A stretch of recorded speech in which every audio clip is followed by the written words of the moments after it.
নমস্কার বন্ধুরা, গল্পের কথামেলা চ্যানেলে আপনাদের স্বাগত। আজকে আমি শোনাব সুকুমার রায়ের লেখা নন্দলালের মন্দ কপাল। গল্পটি যদি ভালো লেগে থাকে তবে অবশ্যই সাবস্ক্রাইব করবেন। নন্দলালের মন্দ কপাল, সুকুমার রায়। নন্দলালের ভারী রাগ। অঙ্কের পরীক্ষায় মাস্টার তাহাকে গোল্লা দিয়াছেন। সে যে খুব ভালো লিখিয়াছিল তাহা নয়, কিন্তু তা বলিয়া এক্কেবারে গোল্লা দেওয়া কি উচিত ছিল? হাজার হোক, সে একখানা পুরা খাতা লিখিয়াছিল তো, তার পরিশ্রমের কি কোনো মূল্য নাই? ওই যে ত্রৈরাশিকের অঙ্কটা, সেটা তো তার প্রায় ঠিকই হইয়াছিল, কেবল একটুখানি হিসেবের ভুল হওয়া উত্তরটা ঠিক মেলে নাই। আর ওই যে একটা ডেসিমেল অঙ্ক ছিল, সেটাতে গুণ করিতে গিয়া সে ভাগ করিয়া বসিয়াছিল, তাই বলিয়া কি একটা নম্বরও দিতে নাই? আরও অন্যায় এই যে এই কথাটা মাস্টার মহাশয় ক্লাসের ছেলেদের কাছে ফাঁস করিয়া ফেলাইয়াছেন। কেন? আর একবার হরিদাস যখন গোল্লা পাইয়াছিল তখন সে তো কথাটা রাষ্ট্র হয় নাই। সে যে ইতিহাসের 100-র মধ্যে 25 পাইয়াছে, সেটা বুঝি কিছু নয়? খালি অঙ্ক ভালো পারে নাই বলিয়াই কাহাকে লজ্জিত হইতে হইবে? সব বিষয়ে যে সকলকে ভালো পারিতে হইবে, তাহারই বা অর্থ কি? স্বয়ং নেপোলিয়ান সে ছেলেবেলায় ব্যাকরণে একেবারে আনাড়ি ছিলেন, এবং মাস্টারের কাছে এই তর্কটা তোলাতে তাহারাও যে যুক্তিটাকে খুব চমৎকার ভাবিলেন এমন বোধ হইল না। তখন নন্দলাল বলিল, তাহার কপালই মন্দ। সে নাকি বরাবর দেখিয়া আসিয়াছে। সেই যেবার সে মামার বাড়ি গিয়াছিল, সেবার তাহার মামাতো ভাইয়েরা কেহ ছিল না।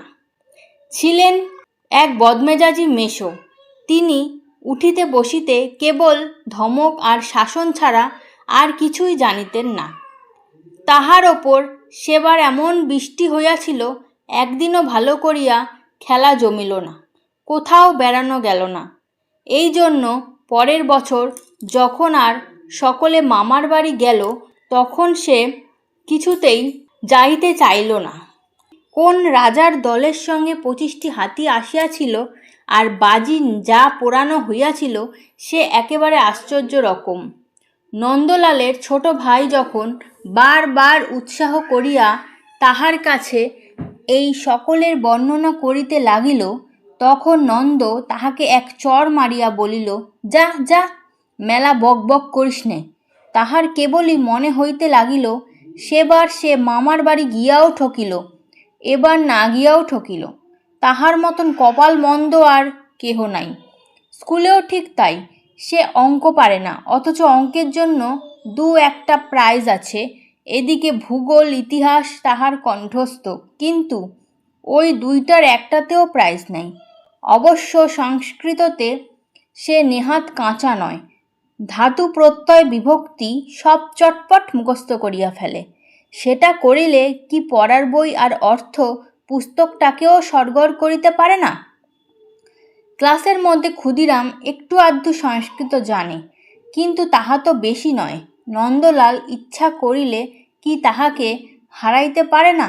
নন্দ জেদ করিয়া স্থির করিল, একবার ক্ষুদিরামকে দেখে নেব।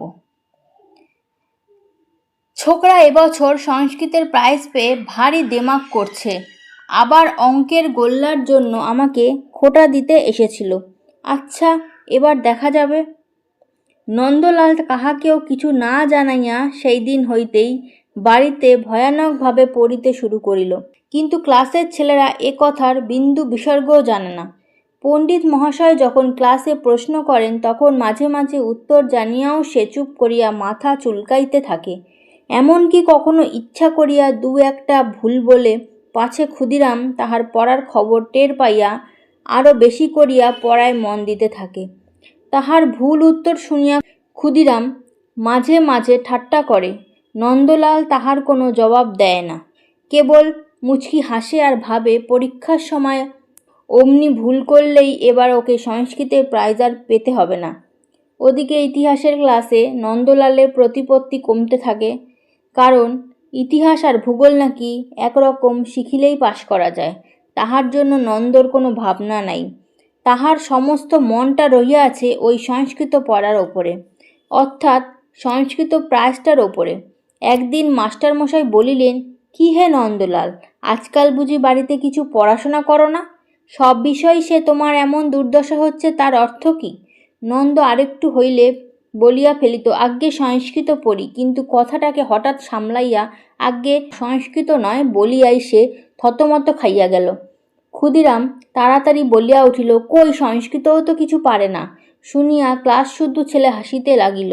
নন্দ একটু অপ্রস্তুত হইল বটে, কিন্তু সেই সঙ্গে হাঁপ ছাড়িয়া বাঁচিল। ভাগ্যিস তাহার সংস্কৃত পড়ার কথাটা ফাঁস হইয়া যায় নাই।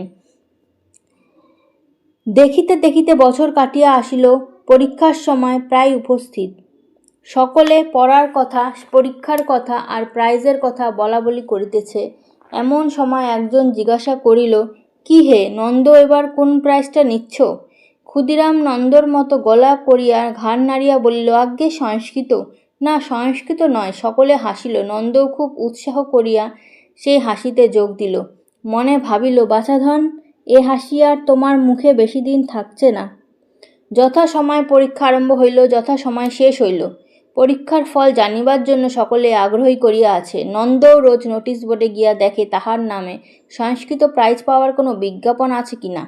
তারপর একদিন হেডমাস্টার মহাশয় এক তাড়া কাগজ লইয়া ক্লাসে আসিলেন। আসিয়াই গম্ভীরভাবে বলিলেন, এবার একটা নতুন প্রাইজ হয়েছে, আর অন্য বিষয়ে কোনো পরিবর্তন হয়েছে? এই বলিয়া তিনি পরীক্ষার ফলাফল পড়িতে লাগলেন। তাহাতে দেখা গেল ইতিহাসের জন্য কে যেন একটা রূপার মেডেল দিয়াছেন। ক্ষুদিরাম ইতিহাসে প্রথম হইয়াছে, ওই যে মেডেলটাও লইবে। সংস্কৃতে নন্দ প্রথম, ক্ষুদিরাম দ্বিতীয়। কিন্তু এবার সংস্কৃত কোনো প্রাইজ নাই। হায় হায়! নন্দর অবস্থা তখন শোচনীয়। তাহার ইচ্ছা হইতেছিল যে ছুটিয়া গিয়া ক্ষুদিরামকে একটা ঘুষি লাগাইয়া দেয়। কে জানিত এবার ইতিহাসের জন্য প্রাইজ থাকিবে আর সংস্কৃতের জন্য থাকিবে না। ইতিহাসের মেডেলটা তো সে অনায়াসেই পাইতে পারত, কিন্তু তাহার মনের কষ্ট কেহ বুঝিল না। সবাই বলিল, বিড়ালের ভাগ্যে শিকে ছিঁড়েছে, কেমন করে ফাঁকি দিয়ে নম্বর পেয়েছে। দীর্ঘশ্বাস ছাড়িয়া নন্দ বলিল, কপাল মন্দ।